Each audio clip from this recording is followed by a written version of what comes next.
Cream Puff Cookie's good? No way. Cream Puff Cookie's cracked? No shot. Cream Puff Cookie has a candy? Well, I guess we're gonna figure out how good Cream Puff candy is in today's video, guys. We're gonna take a look at her candy, or their candy, and figure out how good it is, what it does, and what changes this could mean for Guild Boss, PvP, and just about everything in the game. So as you can see here, guys, we already have Cream Puff Cookies candy level 10. We've already done testing with them in Arena and for Guild Boss as well. I haven't done many other applications other than those two things, with those two things being the main content in the game right now. So yeah, let's go ahead and take a look at what the ability actually does. Cream Puff Cookie learned a couple of new tricks with extra cream. Upon using her skill, she will grant an attack up buff relative to her own crit percentage as of before the start of the battle to all of her allies. Every time she manages to cast a successful spell, Cream Puff Cookie will earn a stack of cream buff. Cream buff will enhance her skill and increase damage resist. Taking a look at some of the scalings now, passive crit percentage is up by 14.7%, attack increased by 0.66% of the cookie's crit percentage for 15 seconds, capped at 37.5%, stacks up to 1 time. Stun resist 15 seconds. Cream buff 60 seconds, stacks up to 2 times for each stack of cream buff. Skill damage increased by 6.7% of attack. Successful spell skill damage 13.4% of attack. Damage resist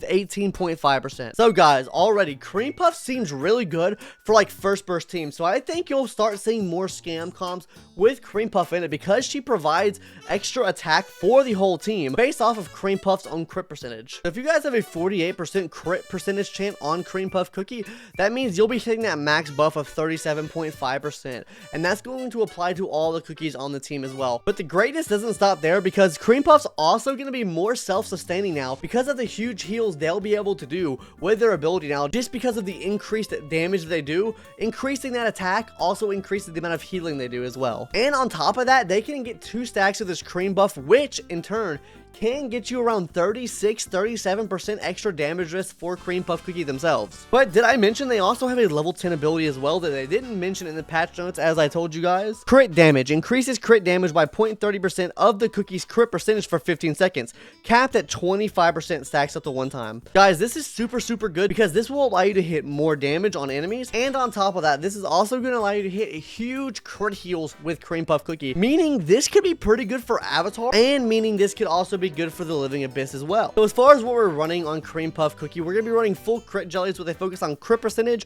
damage risk, and cooldown with at least 8% cooldown. You want to make sure you hit that threshold of at least 8% cooldown there, because you want to be able to make sure you get both of those cream buffs off with Cream Puff. Alright guys, so we're going to go ahead and throw Cream Puff into an arena match here to see how much damage they can do, how long they can survive, if they can even survive, and how much healing they can possibly do for the team. Now, as you can see, everyone already has their attack buff up from Cream Puff Cookie, because Cream Puff Cookie does give an attack buff up to the whole team based off their crit. We already won the match here, so let's go ahead and take a look at maybe the damage that they did. 310,000 damage, so really not much damage, on par with this. And from my experiences using Cream Puff Cookie, they don't normally do that much damage.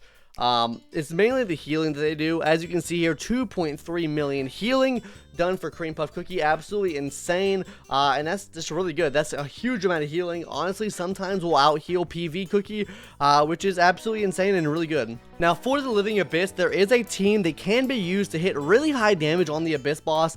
As you can see here, someone in my Discord posted this, a team using Cream Puff Cookie, and basically did 151 million damage on the Living Abyss boss. So I know a good and well-rounded out team can be used for the Living Abyss boss using Cream Puff Cookie. And also, people talking in my chat also said there's a good Avatar team too. So I think overall that this cookie is pretty good. I think that this candy is actually pretty viable to use in Arena and Guild Boss PvE content in general. So I think it's a pretty good step in the right direction for upgrading these new cookies and giving them candies, because I think that this Cream Puff candy is pretty good. But let's go ahead and hop into the pros and cons that I found with this cookies candy, and then maybe you guys can let me know what your thoughts are on these in the comments below. So pro number 1, good for Guild Boss from what I've seen so far. Pro number 2, can be used in Arena and is decent in Arena. Pro number 3, amazing heals. Absolutely slaps with the healing and is really good. But now let's hop into the cons. Con number 1, hard to build. It's really hard to build Cream Puff Cookie because you have to run full apple jellies with pretty good substats on them with crit, damage risk, and cooldown.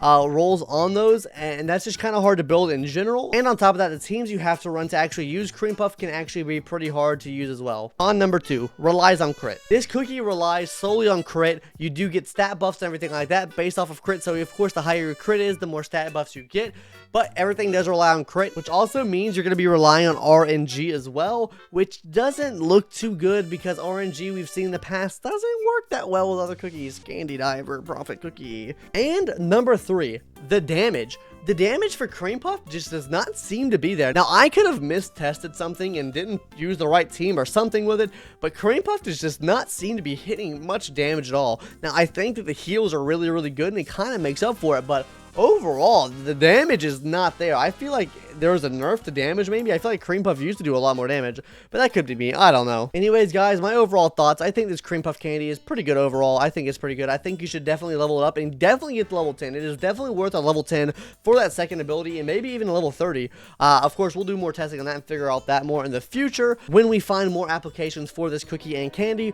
But guys, let me know what your thoughts are on those pros and cons and just the candy in general in the comments below. That's going to do it for today's video. Hope everyone enjoyed. And guys, make sure you come check out the Twitch channel at twitch.tv/YouTube Can't See Me. It's in the description below. We stream there just about every day. But yeah, guys, that's going to do it. I hope you guys enjoyed, and I will see everyone in the next video. Later. Toodaloo! That was fucking cringe.